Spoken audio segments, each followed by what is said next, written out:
terima kasih semuanya. Salam, selamat malam. Terima kasih buat Pak David, buat Reva yang sudah memberikan kesempatan buat saya buat sharing, kita sama-sama belajar kebenaran firman Tuhan karena sebenarnya tema ini Kristus hidup di dalam aku ini sebelum Pak David bilang sama saya udah dapet ini. Cuman pas lagi ngobrol-ngobrol, terus kayaknya ya ini aja gitu.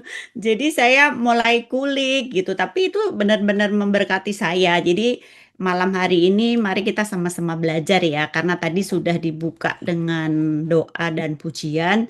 Jadi kita langsung kepada firman aja. Jadi malam hari ini kita akan belajar bahwa Kristus hidup di dalam aku.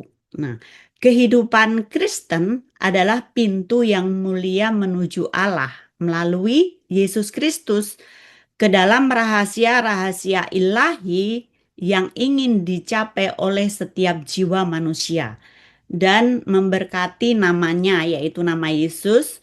Jadi Bapak Ibu Saudara dan saya malam ini memiliki hak istimewa untuk belajar kebenarannya yang membuat kita dapat menggenapi setiap janji-janjinya, dapat menggenapi kita menerima setiap warisannya yang sudah disediakan kepada kita.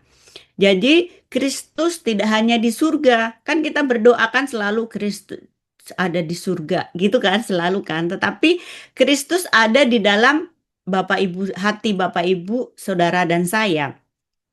Jadi tinggalnya Kristus di dalam hati manusia, yaitu Kristus di dalam aku, itu adalah kunci untuk menjalani kehidupan Kristen yang berkemenangan dan supranatural melalui kuasa Roh Kudus. Karena apa? Karena kita tahu tentang posisi di dalam Dia, posisi kita di dalam Dia, ya kan? Jadi ini pelan-pelan dicerna ya Bapak Ibu Saudara. Karena ini kita belajar. Jadi saya di dalam Kristus dan Kristus di dalam saya. Ini cukup bagi kita. Sebab tidak ada yang mustahil. Bapak Ibu Saudara pernah nggak pikirin semua hal yang diciptakan di seluruh dunia ini itu diciptakan oleh Allah. Sekarang Allah itu ada di dalam kita.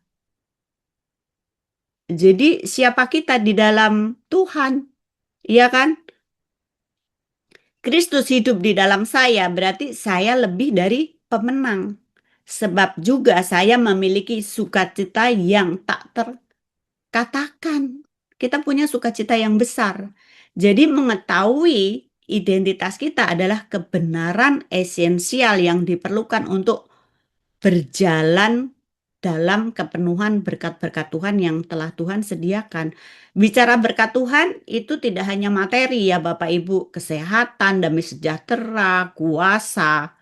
Nah, banyak yang tidak mengalami berkat Tuhan karena mereka tidak memiliki pemahaman atau pewahyuan tentang siapa mereka di dalam Kristus. Jadi kalau kita malam hari ini belajar tentang Kristus hidup di dalam saya, itu mengingatkan kita semua. Jadi Kristus, slide pertama ya, Victo ya.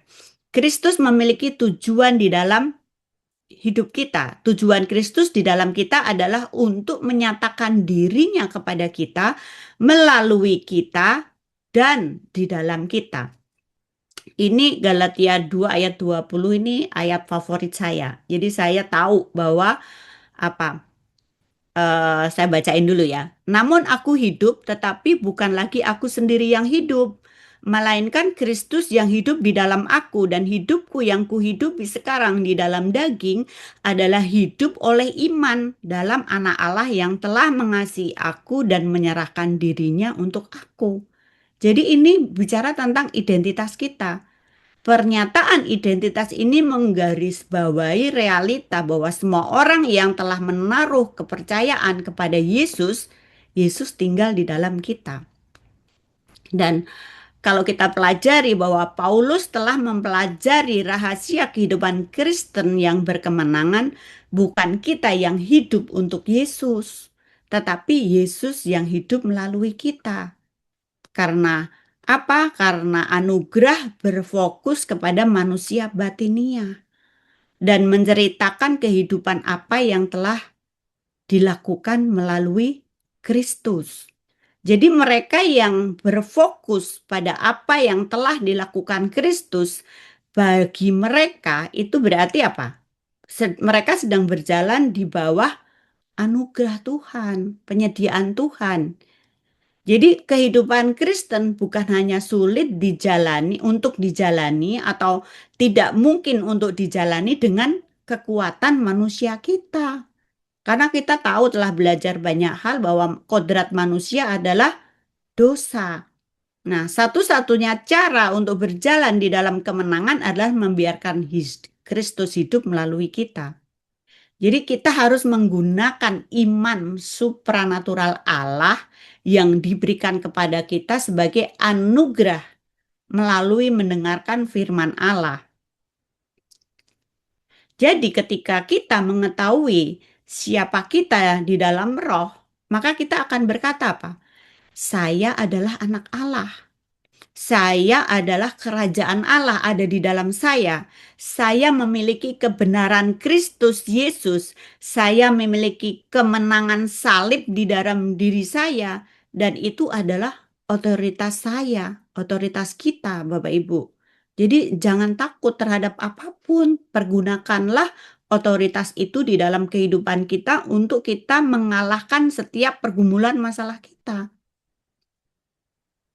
Jadi benar-benar bahwa memiliki Yesus yang hidup di dalam saya, jika kita dilahirkan kembali, kita dapat melakukannya. Tapi aksesnya itu tergantung kepada apa yang kita ketahui. Jadi harus apa? Harus memperbaharui pikiran kita dengan kebenaran firman Tuhan. Karena apa? Roh kita sudah sempurna. Kita memiliki semua potensi dan kekuatan. Tetapi agar kekuatan itu sampai ke tubuh harus melalui jiwa kita. Jadi siapa kita di dalam Yesus, kita tahu segala sesuatu itu ada dalam roh kita. Jadi kita dapat mengikuti apa yang firman katakan, bahwa segala sesuatu mungkin bagi orang percaya.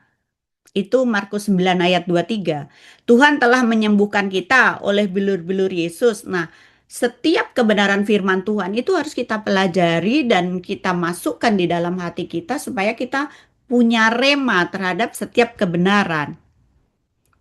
Nah, jika kita memperbaharui pikiran kita, kita harus membiarkan katup itu terbuka. Katup di dalam jiwa dan roh itu, Bapak Ibu.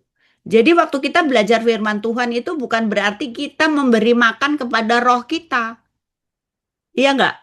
Kan roh Yesus, rohnya sudah sempurna di dalam kita. Nanti saya akan jelaskan lebih detailnya lagi ya.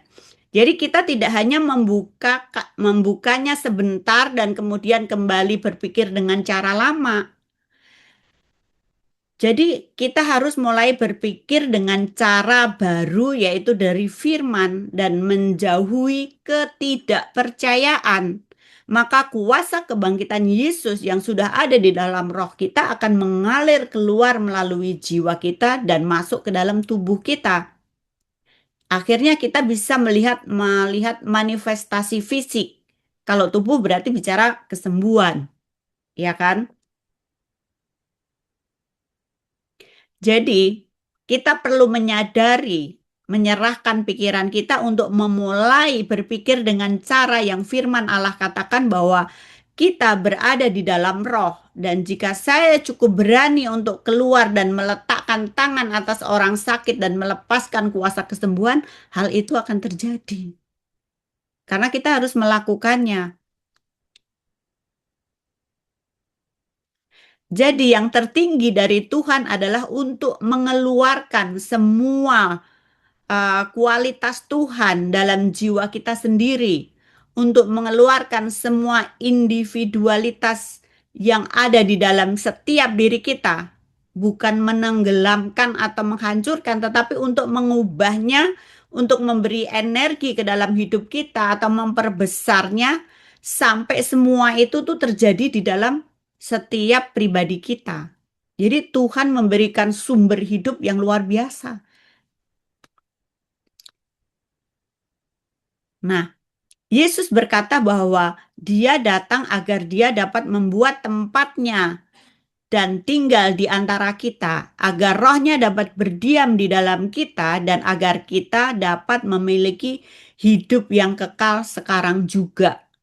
Kolose 1 ayat 27 berkata, kepada mereka Allah memberitahu betapa kaya dan mulianya rahasia itu di antara bangsa-bangsa lain, yaitu Kristus ada di tengah-tengah kamu. Kristus yang adalah pengharapan akan kemuliaan. Ini luar biasa. Karena apa? Komitmen Tuhan untuk mendiami kita dan Dia berjanji tidak pernah meninggalkan kita, itu adalah apa? Bentuk kasih-Nya yang terbesar untuk kita. Jadi Kristus di dalam kamu itu adalah pengharapan akan kemuliaan. Dan jelas menyatakan bahwa Kristus melalui Roh Kudus berdiam secara permanen di dalam diri semua orang percaya. Bapak, Ibu, Saudara, dan saya itu didiami oleh Allah sendiri, yaitu Roh Kudus di dalam kita. Dan ini adalah kebenaran luar biasa yang beberapa orang gagal untuk sepenuhnya menghargainya diri sendiri. Karena dia tidak tahu siapa dirinya di dalam Tuhan. Dan komitmen Tuhan untuk mendiami kita dan tidak pernah meninggalkan kita atau mengabaikan kita, itu sebagai apa? Indikasi kasih-Nya Tuhan yang besar. Jadi bagaimana kita hidup suka-suka? Ya, jika kita tahu pewahyuan ini, Bapak Ibu Saudara, betapa kita dikasihi Tuhan, kita dicintai Tuhan, dan tidak pernah ditinggalkannya, bagaimana mungkin kita merasa kesepian, depresi, putus asa, nggak punya pengharapan, nggak punya masa depan di pikirnya, merasa tidak bisa dan mengasihi diri sendiri. Padahal cintanya Tuhan, kasihnya Tuhan, bahkan Dia rela memberikan nyawanya itu buat siapa? Buat kita.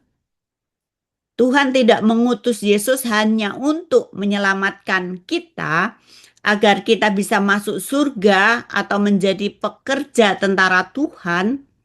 Dia datang agar Dia dapat menyatakan kasih-Nya dan agar kita dapat menerima kasih itu, kuasa kasih-Nya dapat mengubah hidup kita.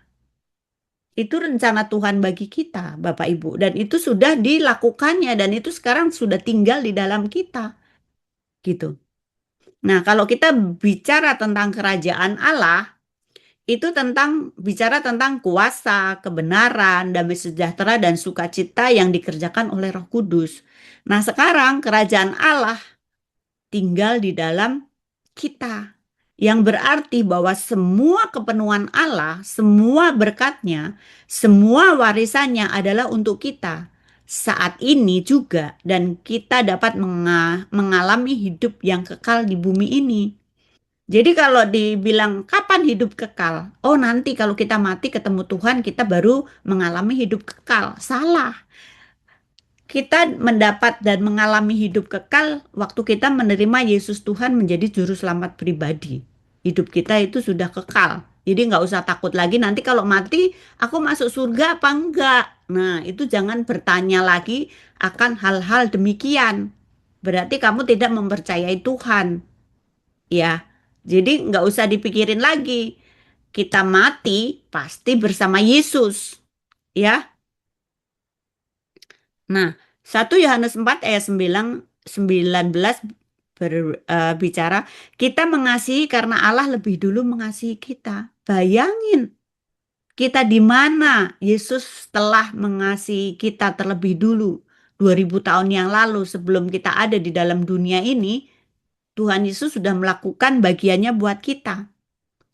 Nah, jawabannya ini ada di Roma 5 ayat 8 kan? Dari ayat 1 Yohanes 4 ayat 19 kalau di slide jawabannya di Roma 5 ayat 8. Akan tetapi Allah menunjukkan kasih-Nya kepada kita oleh karena Kristus telah mati untuk kita ketika kita masih berdosa. Sifat Tuhan yang sesungguhnya adalah kasih. Kita tahu karena begitu besar kasih Allah akan dunia ini sehingga Dia memberikan anaknya Yesus menjadi tebusan buat kita. Nah, kasih bukannya hanya perasaan. Nah, jadi hati-hati dengan perasaan kita. Kasih bukannya hanya perasaan tetapi tindakan.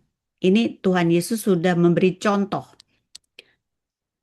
Dan kasih harus diungkapkan. Allah menyatakan kasih-Nya kepada kita dengan memberikan anaknya yang tunggal sebagai pembayaran yang total atas dosa-dosa kita sehingga kita dapat mengambil hidupnya. Makanya kenapa kita bilang bahwa kita lebih dari pemenang. Karena Tuhan sudah melakukannya. Sama juga dengan petinju yang bertinju, siapa yang lebih dari pemenang? Istrinya yang di rumah, karena yang menang mendapat hadiah, nanti yang lebih dari pemenang apa? Yang menikmati istrinya. Ya, semua hadiahnya dikasih istrinya. Bayangin itu. Itu namanya lebih dari pemenang. Demikian juga sama Tuhan. Semuanya sudah dilakukan Tuhan di atas kayu salib. Sekarang kita lebih dari pemenang. Kita menikmati semua berkat Tuhan, semua kebaikan Tuhan, semua pengampunannya Tuhan. Itu menjadi milik kita, Bapak Ibu. Jadi kita tahu, oh ini yang dimaksud gitu. Jadi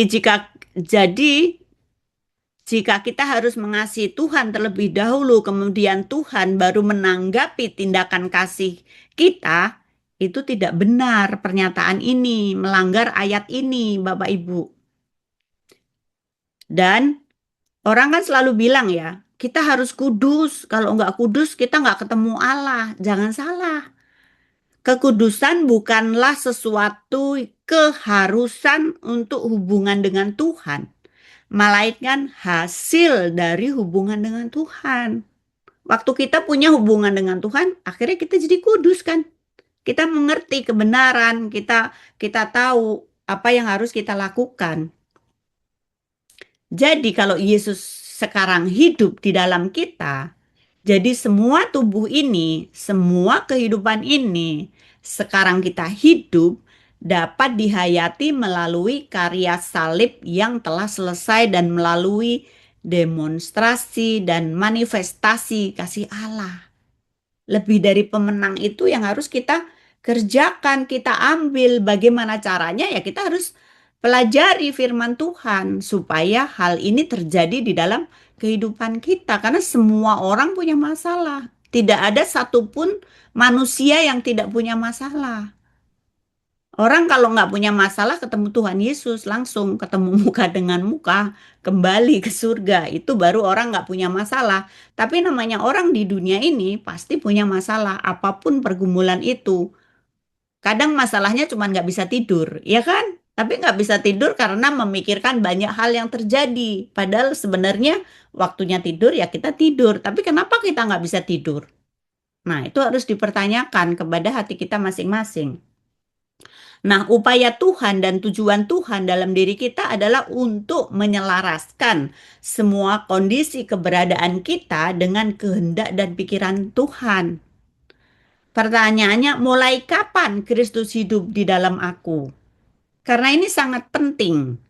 Jika kita rela mengaku bahwa Yesus sebagai Tuhan kita dan percaya di dalam hati, kita akan diselamatkan. Nah, ini adalah pernyataan iman. Roma 10, 9 sampai 10 dan 13 saya bacakan. Sebab jika kamu mengaku dengan mulutmu bahwa Yesus adalah Tuhan dan percaya dalam hatimu bahwa Allah telah membangkitkan Dia dari antara orang mati, maka kamu akan diselamatkan. Karena dengan hati orang percaya dan dibenarkan dan dengan mulut orang mengaku dan diselamatkan. Sebab barang siapa yang berseru kepada nama Tuhan akan diselamatkan. Jadi pengakuan Yesus sebagai Tuhan ini harus menjadi pernyataan iman kepada Yesus sebagai Allah yang bermanifestasi di dalam daging. Oleh karena itu ayat ini adalah janji bagi orang-orang yang percaya kepada Yesus sejauh setiap mereka bersedia mengubah tindakan mereka sesuai dengan firman dan mengakui Dia sebagai Tuhan dengan mulut mereka sehingga mereka dapat diselamatkan. Jadi, waktu kita mengaku dengan mulut kita bahwa Yesus Tuhan, juru selamat pribadi dalam kehidupan kita, Dia mengubah kita. Yesus membeli bagi kita segala sesuatu yang kita perlukan. Yang harus kita lakukan adalah percaya dalam hati kita dan mengaku dengan mulut kita. Segampang dan sesimpel itu. Sesederhana dan semudah itu. Tapi orang itu bingung melakukannya dengan segala poin 1, poin 2, ada 10 step-step. Tidak seperti itu. Firman dilepaskan dengan perkataan. Nah, kadang-kadang Bapak Ibu Saudara saya melayani sekian puluh tahun, ya kan? Berapa puluh tahun terakhir kan saya melayani terus. Tapi waktu saya bertanya kenapa pergumulan, masalah, kenapa terjadi berulang-ulang ke setiap orang-orang tertentu kan. Waktu saya melayani, saya tanya, pernah nggak dia ngundang masuk Yesus di dalam hatinya? Nggak pernah, dia ke gereja setiap hari. Seperti biasa yang dia lakukan. Tapi dia nggak pernah mengundang Yesus masuk dalam hatinya. Ini ayatnya. Akhirnya begitu saya layani, saya kasih ayat ini, terus saya doakan. Doanya seperti ini, contohnya, Yesus, aku mengakui Engkau adalah Tuhan dan Juru Selamat pribadiku. Aku percaya dalam hatiku bahwa Allah telah membangkitkan Engkau dari kematian. Dengan iman kepadamu, aku berterima kasih karena keselamatan sekarang. Aku percaya Engkau ada di dalam hatiku karena Engkau menjadikan Tuhan dan Juru Selamat pribadiku. Terima kasih Tuhan karena Engkau telah menyelamatkan aku. Amin. Pernyataan itu powerful. Karena kita mengundang dia masuk di dalam hati kita secara otomatis, Tuhan tinggal di dalam kita. Ketika kita dilahirkan kembali, itu artinya kita dilahirkan kembali. Kita check in. Tubuh dan pikiran kita tidak langsung berubah. Kalau kita gemuk, kita tetap gemuk, Bapak Ibu Saudara. Kita menjadi orang yang benar-benar baru di dalam roh kita. Makanya 2 Korintus 5 ayat 17 bilang, jadi siapa yang ada di dalam Kristus, ia adalah ciptaan yang baru dan lama sudah berlalu, sesungguhnya yang baru sudah datang. Kenapa? Roh kita lah yang seketika berubah. Roh kita sempurna, roh kita benar-benar baru identik dengan Kristus karena roh Kristuslah yang dicurahkan ke dalam hati kita di dalam roh dan kita sama lengkapnya sempurnanya saat itu juga seperti Yesus.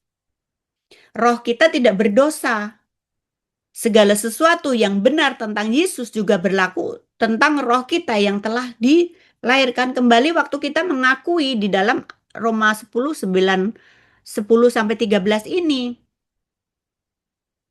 Jadi keselamatan rohani kita sudah lengkap. Kita menerima roh yang sama yang dimiliki di sepanjang kekekalan. Jadi nggak nunggu mati. Sekarang kita sudah ada di dalam kekekalan.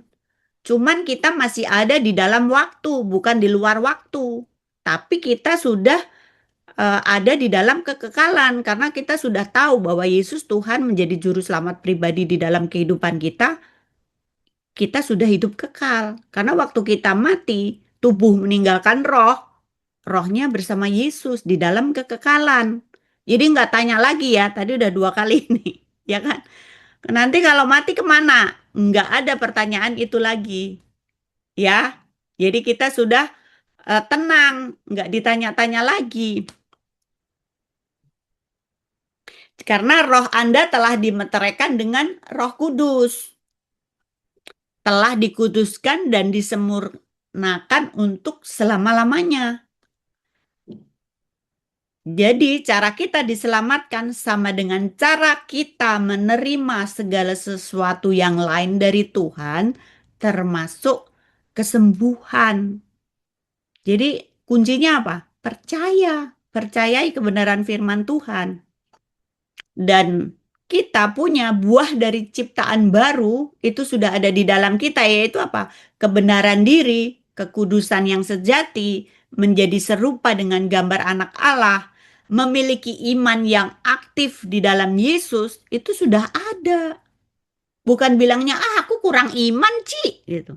Bukan. Kurangnya pengetahuan yang benar. Karena imannya itu, satuan ukuran imannya itu sudah diberikan sama Yesus.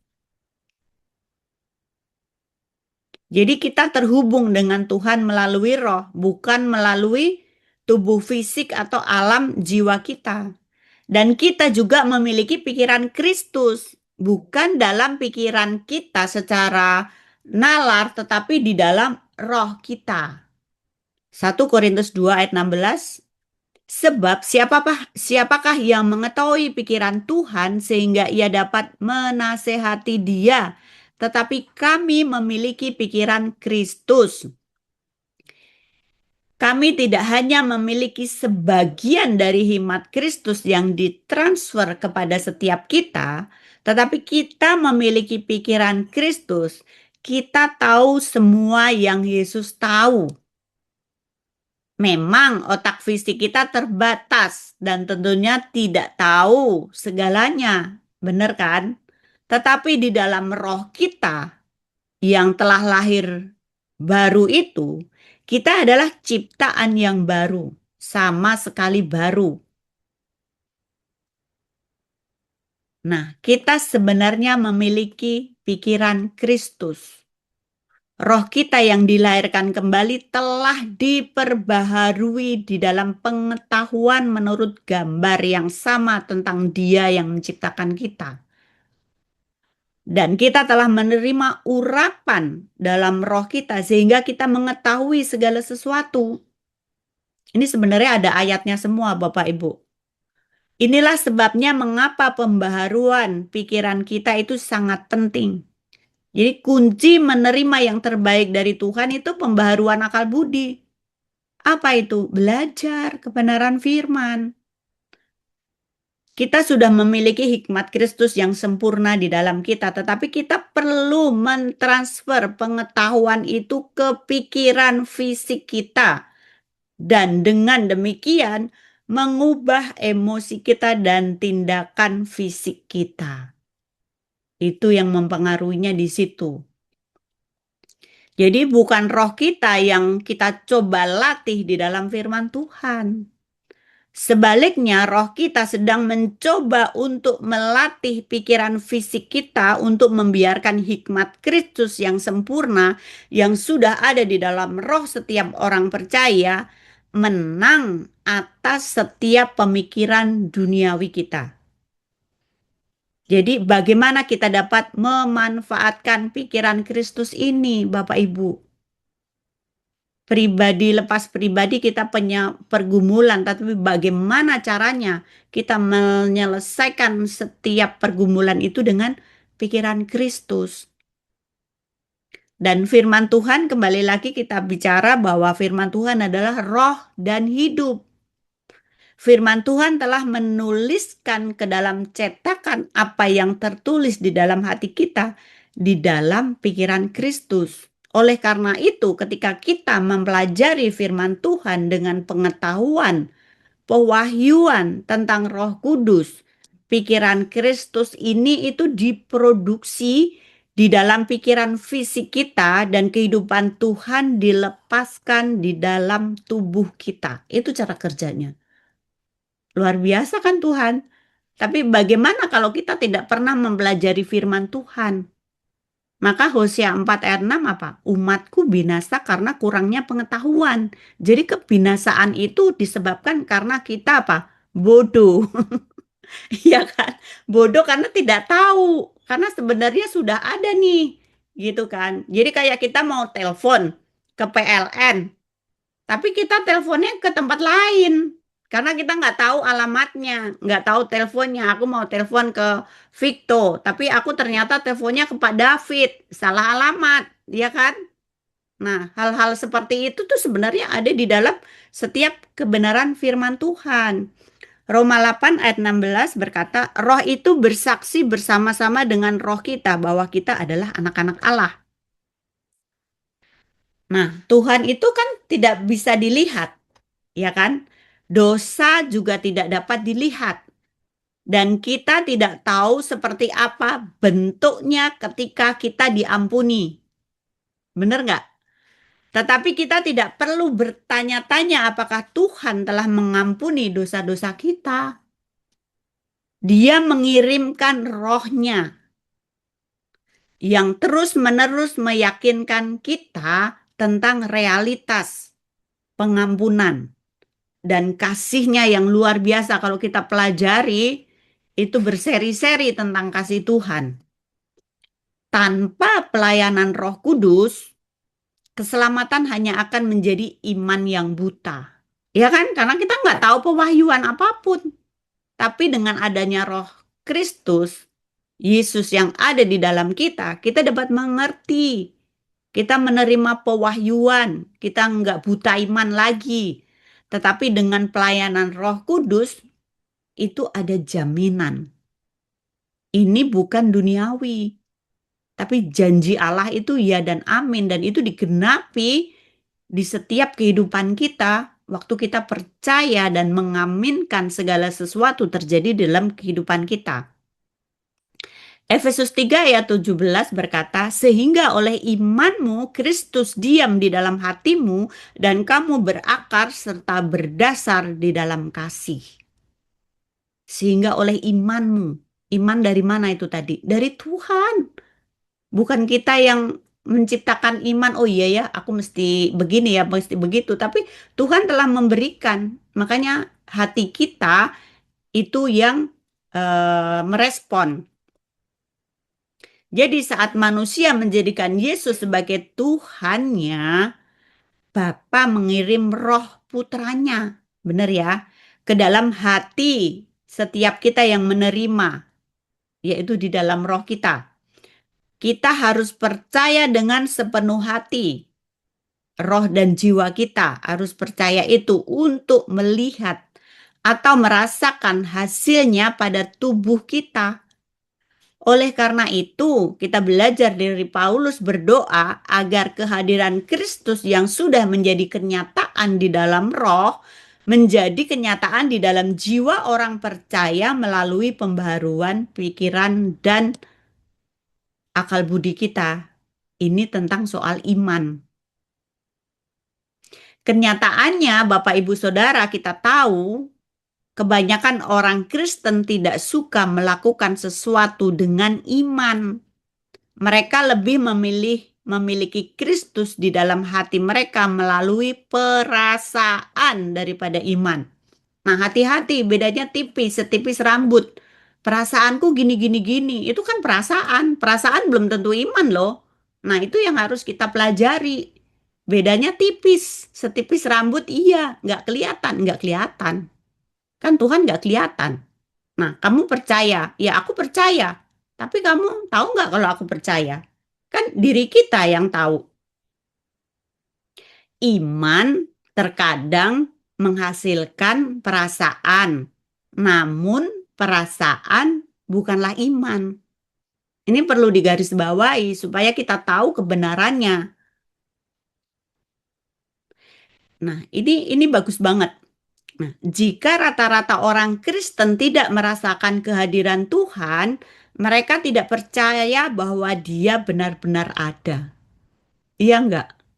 Dulu juga kita sering begitu sebelum kita belajar kebenaran firman. Ada enggak sih Tuhan? Kok hidupku kayak gini-gini aja? Iya kan? Kok masalahku enggak selesai-selesai sih? Sebenarnya ada enggak sih Tuhan? Nah, hal ini eh,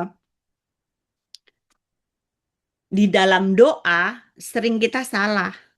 Tuhan, kami mohon agar Engkau menyertai kami pada hari ini, atau kami mohon agar Engkau menyertai kami sepanjang minggu ini. Tahu nggak, ini sebenarnya doa ketidakpercayaan, tanda seru. Kenyataannya dia ada di dalam diri kita. Kenapa kita minta Tuhan menyertai kita lagi? Masa Tuhan mau disalib 2 kali kan enggak? Iya kan? Kan Tuhan sudah berjanji bahwa Dia tidak akan pernah membiarkanmu atau mengabaikanmu. Itu ada di dalam Ibrani 13 ayat 5. Saya nggak kutip ayat yang lebih panjang lagi. Jadi doa apapun yang menganggap ketidakhadirannya dan memintanya datang atau tinggal adalah doa yang salah. Ini semua kembali ke perasaan. Nah, ini harus digarisbawahi. Perasaan kita tuh kadang suka begitu. Iya kan? Tapi kita harus diingatkan gitu Bapak Ibu Saudara. Kita tahu bahwa dia berjanji tidak akan pernah meninggalkan kita, namun terkadang kita tidak merasakan kehadirannya. Iya kan? Makanya saya pelan-pelan nih. Kenapa ini? Jadi Paulus juga berdoa agar kita tidak didominasi oleh perasaan kita, tetapi kita harus memperbaharui pikiran kita dan memahami dengan iman, bukan perasaan bahwa Kristus ada di dalam kita.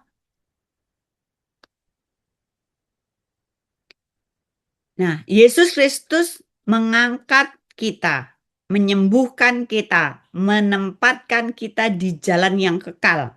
Amin. Nah, Tuhan ingin kita menikmati kualitas hidup yang sama seperti yang Dia nikmati. Dan Dia memberi kita janji, bukan batasan, bukan ketakutan, tetapi iman bahwa Yesus dapat membebaskan kita untuk menjalankan tujuan penuh kita di dalam kesehatan dan menikmati hidup. Itu Tuhan mau kita melakukan ini. Ini ada slide-nya ya. 2 Petrus 1 ayat 3 dan 4. Karena kuasa ilahinya telah menganugerahkan kepada kita segala sesuatu yang berguna untuk hidup yang saleh oleh pengenalan kita akan Dia yang telah memanggil kita oleh kuasanya yang mulia dan ajaib. Dengan jalan itu, Ia telah menganugerahkan kepada kita janji-janji yang berharga yang sangat besar, supaya olehnya kamu boleh mengambil bagian dalam kodrat ilahi dan luput dari hawa nafsu duniawi yang membinasakan dunia ini. Nah, kita hanya membutuhkan pewahyuan tentang apa yang sudah kita miliki di dalam Kristus. Ini penting sekali kita tanya ke Roh Kudus, ini artinya apa? Iman sudah ada, ya kan? Kita hanya perlu belajar bagaimana menggunakan apa yang sudah kita miliki. Bagaimana iman kita aktif, bagaimana iman kita bekerja untuk kita meraih segala sesuatu. Ya kan? Tuhan bilang, aku adalah kepala dan bukan ekor. Apa ini artinya? Tanya Roh Kudus kalau doa, ambil ayat. Ini artinya apa? Renungin, mau tidur, pikirin apa gitu. Nanti tiba-tiba itu udah muncul. Nah, setelah itu baru nanti tulis gitu. Itu namanya jadi pewahyuan kita. Apapun pergumulan masalah kita, kita dapat menyelesaikannya dengan cara demikian. Karena nanti Tuhan, ya kita bisa melibatkan Tuhan, tapi kita berjalan sendiri kadang-kadang. Iya kan? Kita mengambil keputusan sendiri. Kita membantu Tuhan. Iya kan? Kita nggak bisa sabar. Nah, kemakmuran sudah diberikan. Kita hanya perlu mempelajari hukum yang mengatur tentang kemakmuran Tuhan dan bekerja sama dengannya. Nanti suatu ketika saya akan sharing tentang kemakmuran dengan cara Allah. Supaya kita tahu apa sih yang dimaksud gitu. Kalau kita mau makmur, kalau kita terbebas dari hutang, kalau kita mau berjalan di dalam kelimpahan, kalau kita mau menjadi berkat. Nah, itu semuanya ada.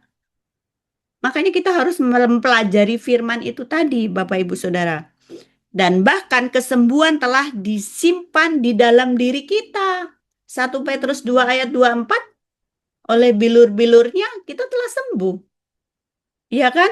Tapi kita lupa waktu kita mengalami sakit flu, waktu kita mengalami radang, gatel-gatel. Oh kok ini gatel ya, kena apa ya? Cuman gitu doang. Padahal harusnya apa? Di dalam nama Yesus aku perintahkan gatal-gatal engkau pergi di dalam nama Yesus, tinggalkan kulitku. Seperti engkau menciptakan sempurna, demikian juga kulitku sempurna di dalam nama Yesus.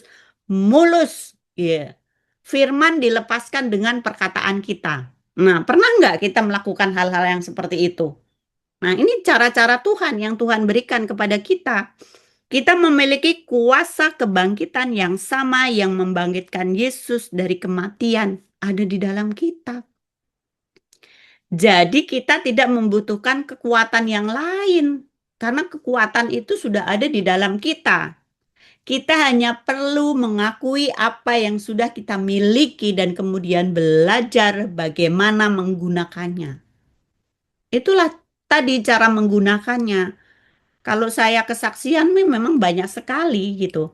Tapi ya hal-hal yang seperti itu yang saya lakukan. Menghadapi persoalan apapun itu ya saya ambil firmannya. Saya renungin, saya tulis gitu. Jadi saya bikin khotbah-khotbah, ayat-ayat. Bukan, kita nggak tahu kapan dikhotbahin.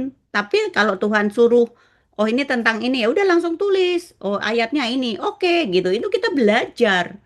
Bagaimana kita bisa menggunakan pikiran Kristus kalau kita tidak pernah melakukannya dengan pikiran-pikiran kita sendiri, Bapak Ibu. Sebab pengetahuan tentang Tuhan itu 2 Petrus 1 ayat 3 ya, telah memberi kita semua janji di dalam firman Tuhan dengan tujuan untuk memungkinkan kita mengambil bagian di dalam kodrat ilahi Tuhan. Nah, kelimpahan tersedia untuk Bapak Ibu Saudara dan saya. Kekuatan itu, kuasa itu ada di dalam diri kita. Efesus 3 ayat 20, next slide. Sekarang bagi dialah yang mampu melakukan jauh lebih banyak daripada apa yang kita doakan atau pikirkan seperti sesuai dengan kuasa yang bekerja di dalam kita. Ini ayat-ayat Tuhan itu luar biasa loh. Satu dengan yang lain itu terkait. Ayat ini itu jawabannya daripada ayat ini. Nah, ayat ini selanjutnya mengatakan bahwa apa yang mampu dilakukan Tuhan adalah sesuai dengan kuasa yang bekerja di dalam kita. Nah, ini harus dikasih sela. Diam dulu. Kuasa yang bekerja di dalam kita. Pernahkah kita memperkatakan setiap kebenaran Tuhan dengan setiap kebutuhan kita? Karena apa? Dia harus mengalir melalui kita. Karena hukum otoritas yang telah ditetapkan dan Tuhan telah memberikan otoritasnya kepada kita. Jika Tuhan melaksanakan kehendaknya tanpa kuasa yang bekerja di dalam kita, maka segala sesuatunya akan jauh lebih baik daripada yang sebenarnya. Di surga itu, ya kan? Tuhan semua, kuasa Tuhan. Sudah terjadi begitu indah. Akhirnya jatuh dalam dosa, Adam dan Hawa ditaruhlah ke bumi.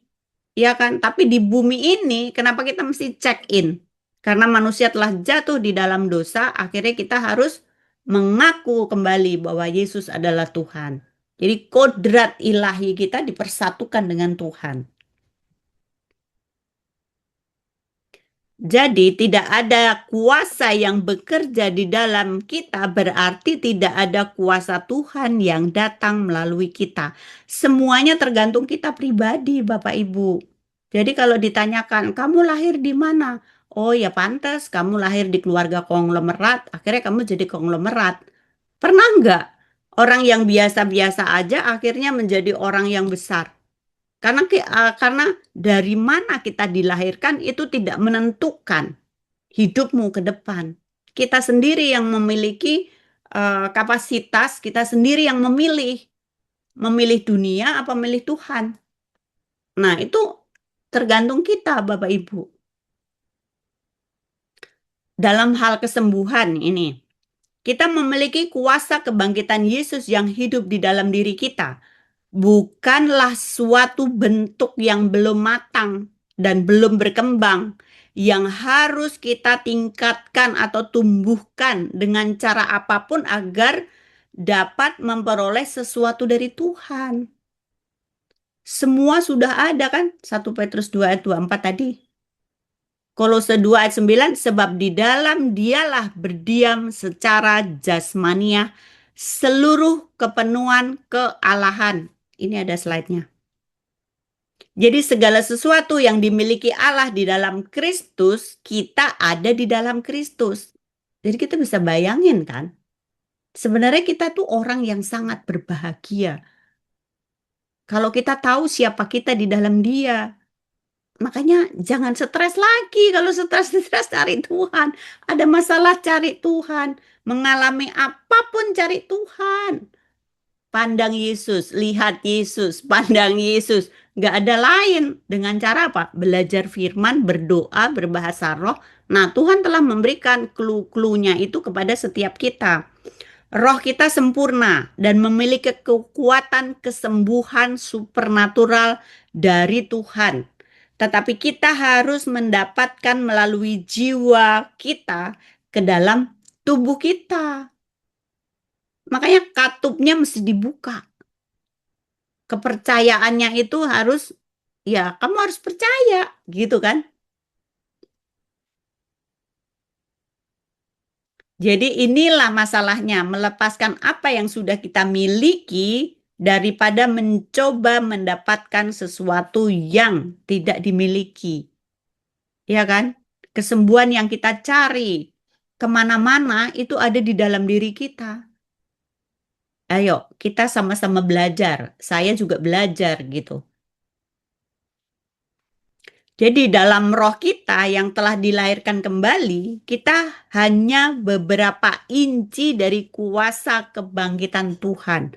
Tetapi dalam dimensi yang berbeda, itu di alam spiritual dan bukan di alam fisik. Satu-satunya cara untuk pergi dari alam spiritual ke alam fisik adalah melalui jembatan jiwa kita. Jadi perlunya kita belajar supaya pikiran kita, jiwa kita itu selaras dengan roh. Akhirnya manifestasi kesembuhan, apa yang kita butuhkan, itu terjadi di dalam setiap pergumulan permasalahan kita. Contoh di dalam kesembuhan. Saya tidak lagi mengatakan, ya Tuhan tolonglah datanglah menyembuhkan saya. Doanya nggak gitu lagi ya Bapak Ibu Saudara. Tetapi sebaliknya, saya mulai dari saya dan apa yang saya miliki di dalam Kristus, saya tidak berjuang untuk sembuh. Saya berjuang karena saya sudah sembuh. Tanamkan di dalam diri kita, sudah sembuh.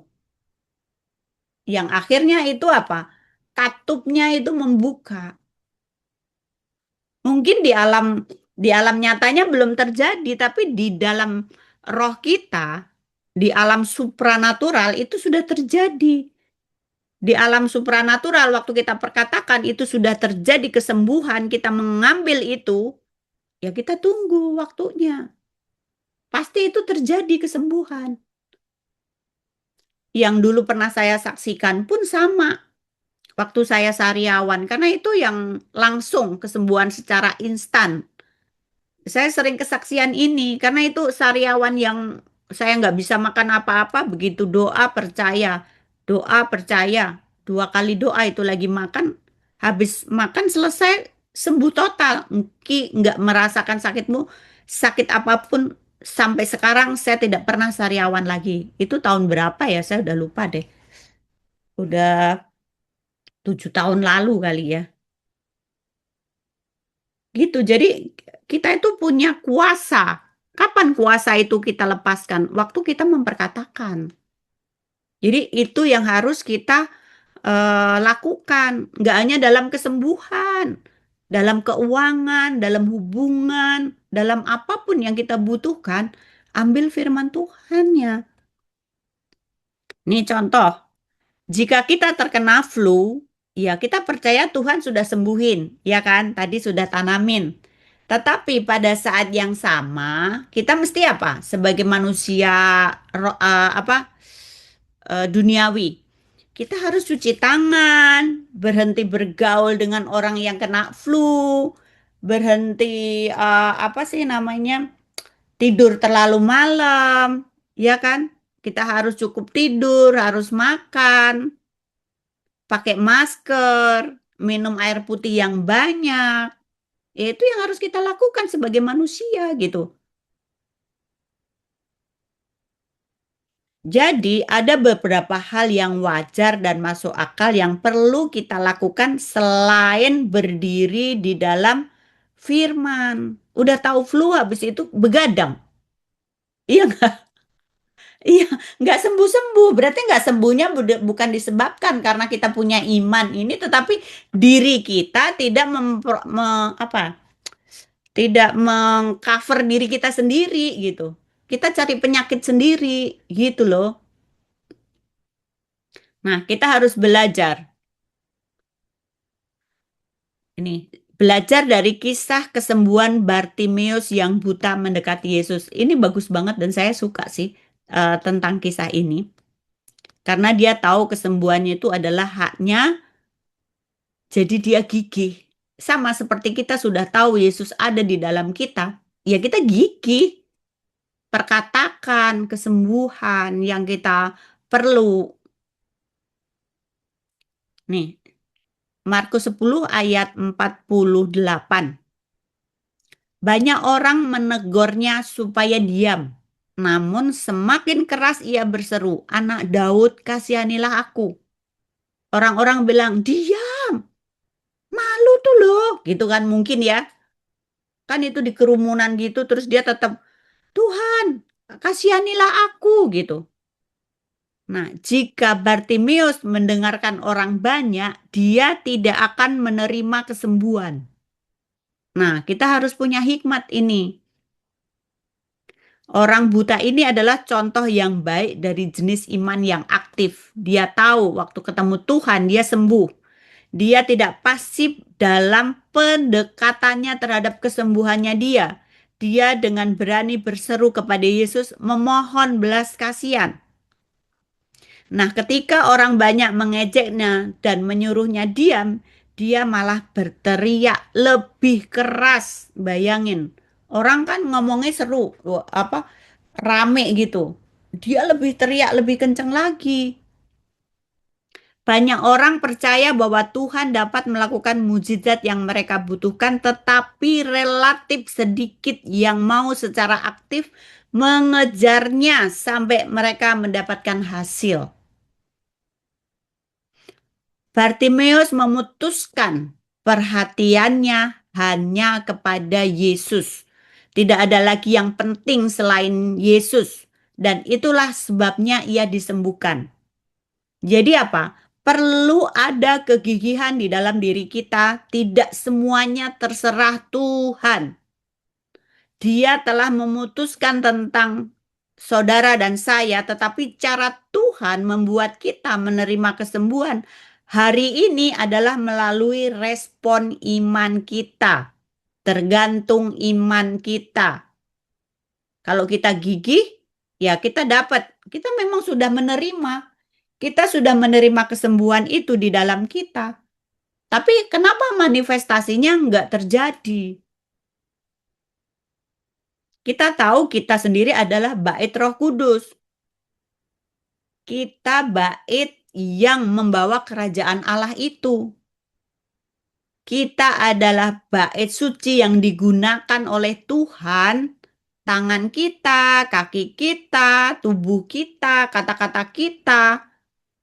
Kita mau mempresentatifkan kerajaan Allah. Kita adalah duta-duta kerajaannya. Melalui bait suci inilah Roh Kudus bekerja. Mungkin musuh mencoba menyerang karena dia tidak ingin kita bersinar. Tidak ingin kita sehat. Dia tahu kekuatan dari apa yang dapat kita capai di dunia ini. Bayangin, makanya kenapa iblis, musuh selalu mengganggu kita, mengambil damai sejahtera kita. Jadi hati-hati kalau hati kita sudah merasa damai sejahteranya hilang. Cepet-cepet tuh doa tuh bahasa roh. Ada apa ini? Gitu. Jangan, kenapa ya? Ini ya. Oh iya tadi ini ya, apa? Enggak, fokusnya harus dikembalikan kepada Tuhan. Karena apa? Tubuh kita bukan milik kita. Kita telah dibeli oleh Allah dan didiami oleh Roh Kudusnya. Tubuh kita bukan hanya milik kita telah menjadi milik Allah. Kita harus mempertimbangkan apa yang Tuhan ingin kita lakukan karena Dia selalu bersama dengan kita. Jadi kita selalu memiliki teman baik di setiap saat. Bayangin, kamu nggak pernah merasa sendirian. Kebanyakan dari kita akan berbeda. Kalau kita menemukan hal-hal, oh ini kehidupan aku gini, aku rasanya sendiri, aku nggak ada orang yang begini, begitu. Siapapun yang meninggalkanmu, percayalah bahwa Tuhan Yesus tidak pernah meninggalkanmu. Sekali-sekali pun enggak. Menyadari bahwa Tuhan selalu bersama kita, itu akan mengubah tindakan kita. Amin. Jadi ketika kehidupan Yesus datang, kematian jiwa kita itu berakhir. Ketika roh Allah masuk, saraf-saraf kita yang mati itu menjadi hidup. Oleh roh menguasai darah, otak, tulang. Ia tinggal di dalam struktur sel darah dalam diri kita. Kehidupannya menghidupkan dan membangkitkan kita dan membangkitkan kehidupan dalam diri kita. Oleh Kristus Tuhan, kita dijadikannya manusia yang hidup, orang Kristen yang hidup serupa dengan gambarnya. Bayangin kalau kita bisa merenungkan ini, wah luar biasa gitu. Bagaimana kita nggak bersuka cita bahwa kita adalah bait Roh Kudus. Kita tidak membutuhkan Yesus untuk datang ke rumah kita. Dia sudah ada di dalam kita. Ini yang sering orang lupa gitu Bapak Ibu Saudara. Jadi Yesus kita tidak bisa berada di luar kita. Dan dia tidak bisa berada di luar kita. Kenapa? Karena dia selalu ada di dalam kita. Jadi kita memiliki lebih banyak hari ini daripada yang pernah dimiliki oleh orang-orang dalam perjanjian lama. Iya kan? Karena Yesus sekarang ada di dalam kita. Roh Kudusnya. Nah, Paulus juga menegaskan bahwa Roh Kristus benar-benar ada di dalam hidup, di dalam diri orang-orang yang percaya kepadanya. Roma 8 ayat 10, tetapi jika Kristus yang ada di dalam kamu, maka tubuh memang mati karena dosa, tetapi roh memang hidup karena kebenaran. Jadi tubuh dan pikiran kedagingan kita tidak dapat berhubungan dengan Tuhan karena mereka tidak dapat memahami Tuhan melalui salah satu dari panca indera kita. Tetapi untuk menghubungi Tuhan, kita harus melakukannya melalui roh kita. Karena Allah adalah roh dan kita harus menyembah Dia di dalam roh dan kebenaran. Mereka yang tidak memiliki Kristus hanya berpikiran secara daging. Oleh karena itu, tubuh adalah segala sesuatu bagi mereka. Namun orang percaya sejati menjaga tubuh mereka dan menantikan tubuh rohani mereka. Jadi orang-orang beriman yang hidup setelah roh harus tetap menjaga tubuh mereka, bukan seperti orang-orang kafir yang berpikir bahwa hanya jasmani saja yang ada, tetapi karena mereka meninggikan roh. Kita harus tahu, kita punya roh. Itu yang harus kita pahami. Karena tubuh mati karena dosa, tetapi roh adalah hidup karena kebenaran. Oleh karena itu, tubuh kita mati karena pengaruh dari dosa dalam hidup kita. Sama seperti beberapa orang yang sudah sembuh dari virus polio, masih memiliki tubuh yang cacat. Demikian pula orang-orang Kristen yang telah dilepaskan dari sifat dosa yang lama masih harus menghadapi kerusakan yang disebabkan oleh sifat dosa yang lama yang dilepaskan ke dalam tubuh fisik dan pikiran kita. Itulah sebabnya tidak ada seorang pun yang bisa menyenangkan Tuhan secara lahiriah. Dengan apapun, itu tidak akan pernah menyenangkan Tuhan. Nah, Tuhan melihat kita karena apa? Karena rohnya di dalam kita. Dia tidak melihat apa yang kamu punya. Dia tidak melihat hal-hal yang dosa-dosa itu. Karena dosa dan pelanggarannya sudah diampuni dan sudah dilepaskan, sudah dibayar lunas. Dia melihat kita sebagai anak-anak Allah yang dikasihi. Daging telah rusak dan karenanya mati atau tidak mampu hidup sesuai standar Tuhan. Untuk mengatasi hal ini, roh Allah melepaskan kehidupan karena roh baru kita yang benar yang kita terima melalui iman kepada Yesus. Dosa telah meninggalkan bekas pada tubuh kita, namun roh kehidupan dalam diri kita lebih dari cukup untuk mengatasi permasalahan tersebut. Harganya telah lunas dibayar. Apapun kamu, kalau kamu meminta dengan yakin, dengan percaya, tubuhmu sehat, tubuhmu kuat, tubuhmu sempurna. Itu sebabnya sangat penting bagi kita sebagai orang Kristen untuk belajar bagaimana berjalan menurut roh, bukan menurut daging kita. Ini sebenarnya sederhana, tapi banyak orang yang tidak tahu konsep-konsep sederhana ini. Karena musuh mencoba memanipulasi kita untuk kita berpikiran terlalu rumit. Dengan Tuhan ya sebenarnya sederhana aja. Makanya kita butuh Roh Kudus di dalam kita, memimpin kita, memberitahu kita, memberi kita hikmat apa yang kita butuhkan. Sekarang sebagai anak Tuhan, kita memiliki otoritas itu di dalam diri kita dan dapat mengubah dunia ini.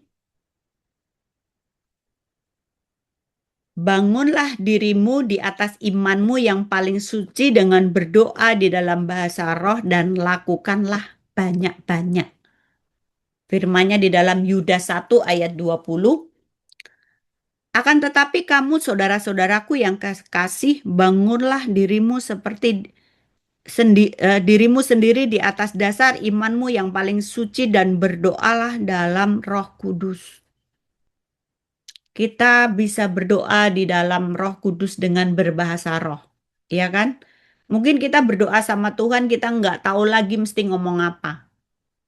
Tetapi waktu kita berdoa berbahasa roh, roh itu akan menyampaikan setiap hasrat hati kita, bahkan keluhan-keluhan yang nggak bisa kita manifestasikan di dalam setiap kata-kata kita. Roh itu menyampaikan kepada Tuhan apa yang kita butuhkan, apa yang harus kita lepaskan, apa yang harus kita ampuni. Jadi kita harus membiarkan Roh Kudus mengendalikan kita. Kita melakukan ini dengan berdoa di dalam Roh Kudus. Saat kita berdoa di dalam bahasa roh, kita membangun diri kita sendiri di atas iman yang paling suci. Makanya kenapa kita terus berbahasa roh nih? Saya sering berbahasa roh, akhirnya manifestasi roh itu akan mengalir. Tiba-tiba ada nubuatan. Tiba-tiba ada suara-suara yang tiba-tiba keluar dari hati kita gitu. Pasti semua di sini pernah mengalami Tuhan gitu. Tetapi waktu mengalami Tuhan itu kita eh, akhirnya apa? Wah, kita sukacitanya berlimpah-limpah. Itu tidak bisa dibeli dengan uang. Ya kan? Damai sejahtera itu karena hubungan kita dengan Tuhan. Waktu ada kebenaran, waktu kita punya hubungan dengan Tuhan itu benar. Wah, itu mah pokoknya semua yang lewat-lewat udah Kita pokoknya fokus aja. Terlebih lagi Roh Kudus yang diutus oleh Sang Putra sendiri, Yesus Kristus, tinggal di dalam diri kita. Melalui hubungan supranatural roh, kita terikat dengan Kristus. Hidup kita tidak lagi dijalani untuk diri kita sendiri. Sebaliknya, kita mengikut Kristus di bawah pengaruh Roh Kudus, membawa kemuliaan bagi Bapa. Kita bisa mendoakan orang lain. Kita bisa menjadi berkat bagi orang lain. Menjadi berkat bagi orang lain itu banyak banget. Lewat senyuman kita, hal yang paling simpel. Lewat perhatian kita bisa mendoakan mereka. Banyak cara. Dan Tuhan ingin berbicara kepada Bapak, Ibu, dan Saudara dan saya melalui firman-Nya untuk mendorong kita, membangun iman kita, dan memberitahu kita bahwa Dia ada bersama-sama dengan kita melalui apapun yang kita hadapi, baik finansial, masalah-masalah kehidupan, sakit penyakit, apapun.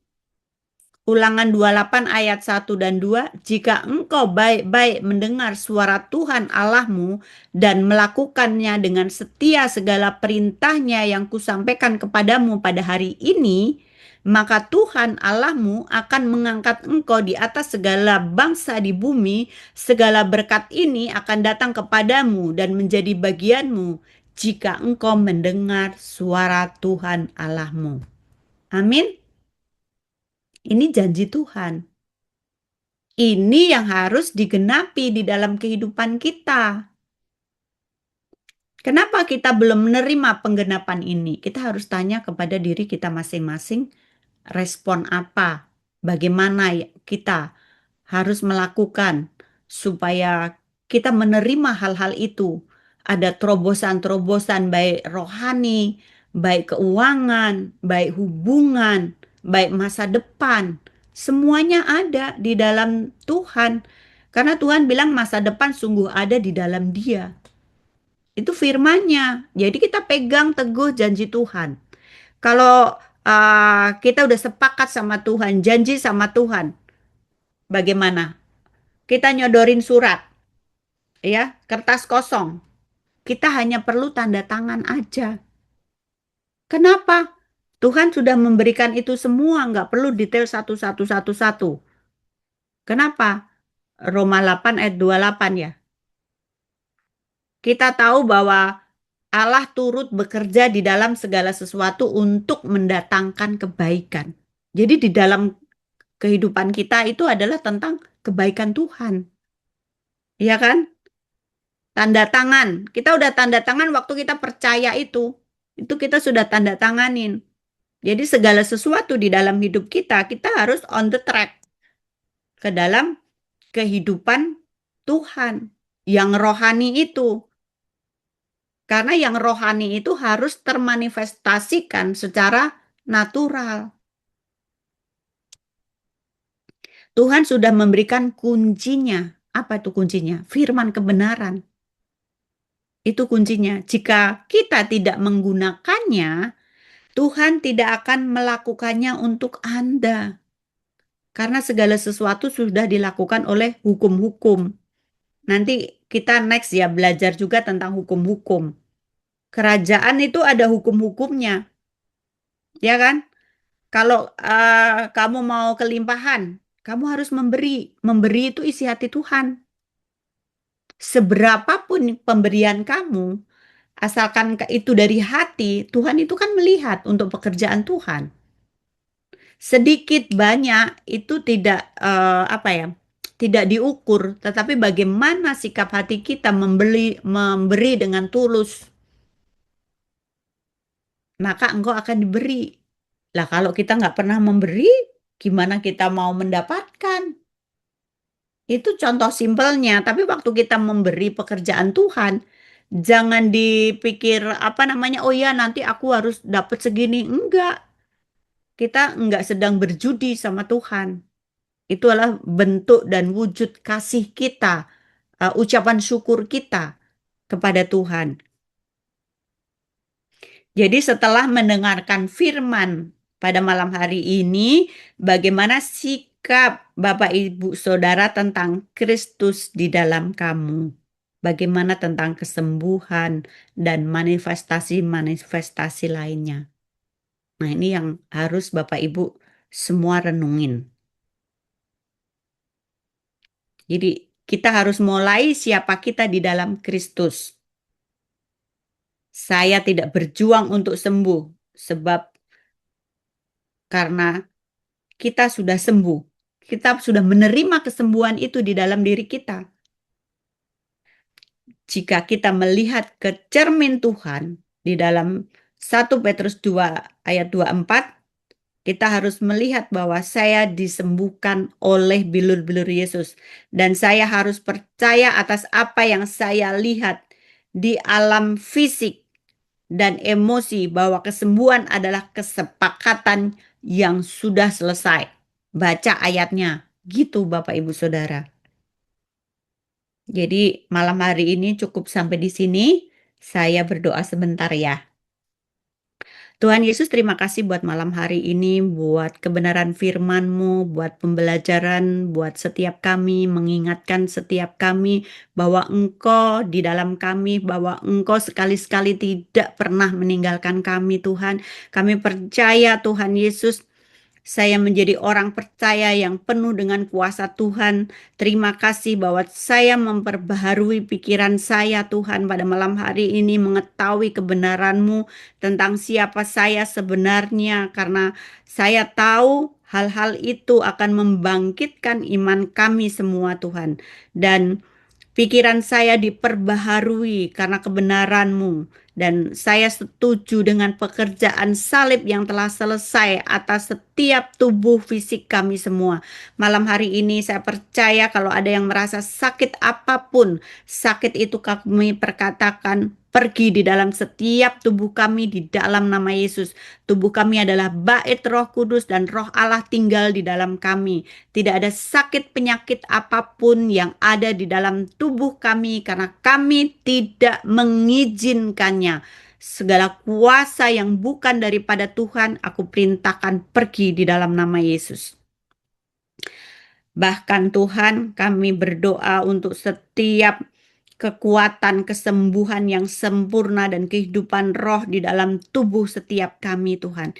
Itu termanifestasi, Tuhan, di dalam nama Yesus. Malam hari ini kami boleh melihat kuasa firman-Mu nyata atas setiap kehidupan kami. Ada terobosan-terobosan di dalam kehidupan kami. Apa yang tidak pernah kami lihat, apa yang tidak pernah kami pikirkan, apa yang tidak pernah timbul di dalam hati. Kami percaya itu semua yang Kau sediakan bagi kami. Karena kami adalah umat-umat pemenang. Kami adalah pilihan-pilihan-Mu, Tuhan. Terima kasih Tuhan, kami bersyukur dan berterima kasih. Kami percaya apapun Tuhan yang sudah kami dengarkan oleh kebenaran firman-Mu, itu termanifestasi di dalam setiap kehidupan kami. Kami pegang erat karena kuasa kebangkitan Yesus saat ini kami aktifkan di dalam kehidupan kami. Terima kasih, kami bersyukur Bapa. Biarlah damai sejahtera yang melampaui segala akal dan sukacita yang berlimpah-limpah terus ada dan tinggal tetap di dalam kami. Di dalam nama Tuhan Yesus Kristus kami berdoa dan mengucap syukur. Haleluya. Amin.